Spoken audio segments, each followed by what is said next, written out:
Hello, welcome to Talking China Today. I'm your host Wang Aihua in Beijing.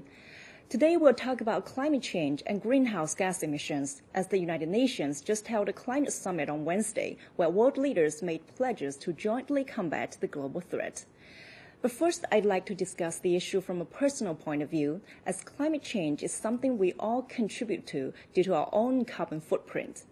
I'm going to show you my carbon footprint for today, and you can check yours too, no matter where you are.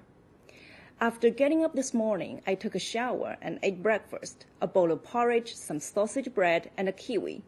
This food was all produced locally in China. The carbon generated by producing and preparing the food could be the electricity used to power my oven and the gas used to transport raw materials like rice, flour, and fruit from food-producing areas in rural China to Beijing. Then I got dressed. The dress and jacket I'm wearing now were made in China, but are foreign branded, meaning they could be exported to other countries, including yours. And after eating breakfast, I used my phone, an iPhone 4S, to check the news. In this digital era, I guess you may have done the same. And then I came to my office by bike. It took me about 10 minutes. Pretty environmentally friendly, right? So what about you? When it comes to food, your carbon footprint might be the same as mine. We try to eat local, but there are always exceptions. And check the tags on your clothes. Where were they made? It's quite likely they are made in China too. And your phone, if it's an iPhone, it was probably also made in China. Then think about your commute. If you live in Copenhagen, it's likely that you bike to work. If you live in New York City, perhaps you took the subway. And if you are in a smaller town in the US, Europe, or other developed countries, you probably drove a car. The reason why I make these calculations is to show that in an era of economic globalization, efforts to fight climate change by reducing greenhouse gas emissions have become much more complicated than what meets the eye. Efforts to fight climate change, which may be one of the most difficult and urgent situations facing us at the moment, will require all the world's countries and people to act as much as possible.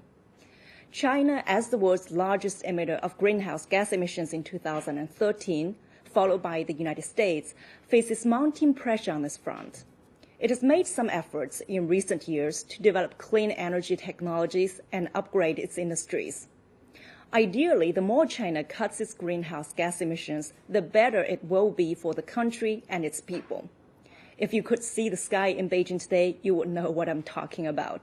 But what happens if China closes more of its factories? More locals would lose jobs, and more companies would shift their manufacturing to other developing nations with looser emission quotas. So is it fair if a migrant worker from rural West China loses his factory job and struggles to make a living, while people in developed countries continue to enjoy a standard of living made possible by globalization?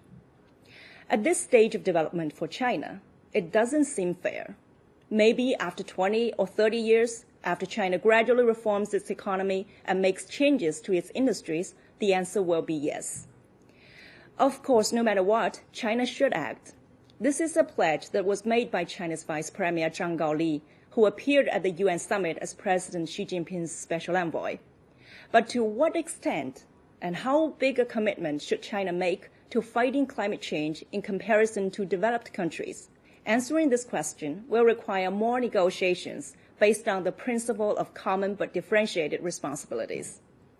The rich-poor divide, something U.S. President Barack Obama said at the UN summit that should be moved past at climate negotiations, will not easily or quickly disappear.